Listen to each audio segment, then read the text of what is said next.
So in this video, we are going to see how to balance chemical equations. The best method is by hit and try, like we just put any random number here and then we make it equal for one element and then the other one like just satisfy by itself. But sometimes the hit and try doesn't work for complex reactions like this one, and it may waste a lot of your time and in exam pressure. So let's see a very short method for doing it. So let's just put random numbers like P, Q, R, S here. And then the basic law is that the number of A here should be equal to the number of A atoms here. So let's do it for A. This side we have P, number of A atoms, should be equals to the number of atoms this side, which is 3 times R. Let's do the same for B.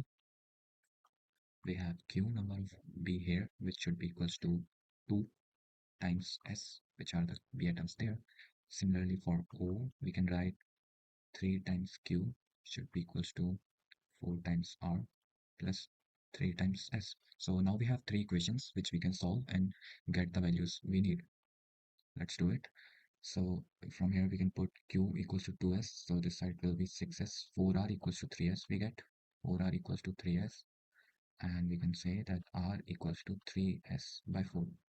And here we see that all are like in terms of S, like R, and then we can get B in terms of S, and we already have Q in terms of S. So let S some number. So we say that S equals to 4 because we can see that here we're going to get a whole number if we put S equals to 4. So if S equals to 4, let me write let here because it's not confirmed. We can later on divide by some number which would be LCM of PQRS. If we get like multiples, then we can do that also. But here I think it's going to work. R equals to 3 and then Q equals to 8 and P equals to 3 times R, which is 9. So these are the solutions.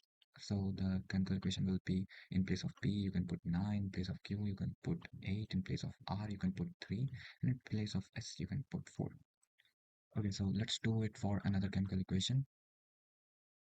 We have another kind of complex reaction here. Let's do the same. We write A, B, C, D here, and let's start with V. For V, we can write that this side we have A numbers of V atoms. It should be equal to number of V atoms this side, which is 2 times D. And then the same for O. Here we have A plus 3B O atoms, and this side we have C plus 5D O atoms. And for Fe, iron, we have 3B iron atoms this side. Oh, it's 2. We have 2B iron atoms this side and C iron atom this side. So let's see, let's try and solve these equations. 2B equals to C, so we can put 2B in place of C. From here we get A plus B equals to 5D, and we can put A equals to 2D here, B equals to 3D. Okay, so we got B in terms of D, we got A in terms of D, and we can get C in terms of D using this equation. So let's get it actually. No, we can get using this equation that C equals to 2 times B, which is 6 times D.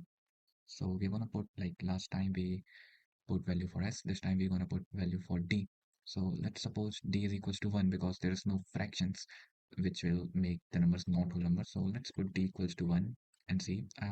I'm again writing let here because this may not be the exact number, because if we get some multiples of D, like imagine we put D equals to 2. Actually, let's try with D equals to 2 what happens. So if we put D equals to 2, we get A equals to 4, B equals to 3 times D, that is 6, and C equals to 6 times D, that is 12. So we can see like all these numbers are divisible by 2.